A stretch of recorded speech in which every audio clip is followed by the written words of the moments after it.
பெரிய குழந்தை வந்து ஆப்ஜெக்ட் இதாகி டோட்டல் சோக் ஆகிட்டு சவுண்டே வரல, அவங்களுக்கு வந்து நம்ம என்ன ப்ரொசீஜர் அப்படின்னா, அவங்களுக்குமே இந்த மாதிரி சேர் உட்காந்துக்கிறது பெட்டர், இல்ல நீல் டவுன் பண்ணிக்கிறது பெட்டர். குழந்தைய ஃப்ரண்டா வந்து ஒரு ஃபார்வர்டா இன்க்ளைன் பண்ண வச்சுட்டு நல்லா அதே மாதிரி ஷோல்டர் பிளேடு நடுவில் பேக் ப்ளவுஸ் 5 பேக் ப்ளவுஸ் வந்து கொடுக்கலாம்.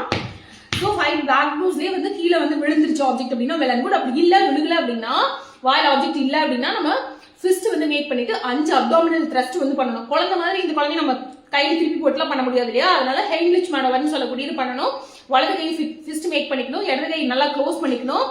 ஸோ கரெக்டா வந்து ஜஸ்ட் அம்பிளிகிஸ் மேல கையை வச்சுக்கிட்டு நல்ல அப்வர்ட் அண்ட் இன்வர்டு 1 2 3 4 5 அப்படின்னா அப்வர்ட் அண்ட் இன்வர்ட் த்ரஸ்ட் வந்து நல்லா ஃபோர்ஸ்ஃபுல்லா கொடுக்கணும்.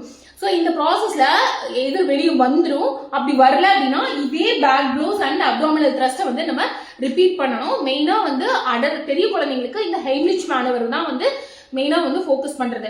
ஒருவேளை இந்த ப்ராசஸ்ல குழந்தை நேற்று சொன்ன மாதிரி ஒருவேளை ப்ரீதிங் ஸ்டாப் ஆகுது, அன்கான்சியஸ் ஆகுது, ஹார்ட் ரேட் இதாகுது அப்படின்னா நம்ம சிபிஆர் ஸ்டார்ட் பண்ற மாதிரி இருக்கும். மோஸ்ட் ஆஃப் த டைம் இந்த ஹெய்ன்லிச் மேனுவர்ல கண்டிப்பா ஃபாரின் பாடி வெளியே வந்துடும். ஒருவேளை அந்த ஃபாரின் பாடி ரொம்ப டைட்டா ட்ரக்கியால லார்ஜ் ஆயிருந்தது அப்படின்னா, அடுத்து குழந்தை அன்கான்சியஸ் ஸ்டேஜுக்கு போகுது அப்படின்னா நம்ம சிபிஆர் வந்து ஸ்டார்ட் பண்ணி ஆகணும்.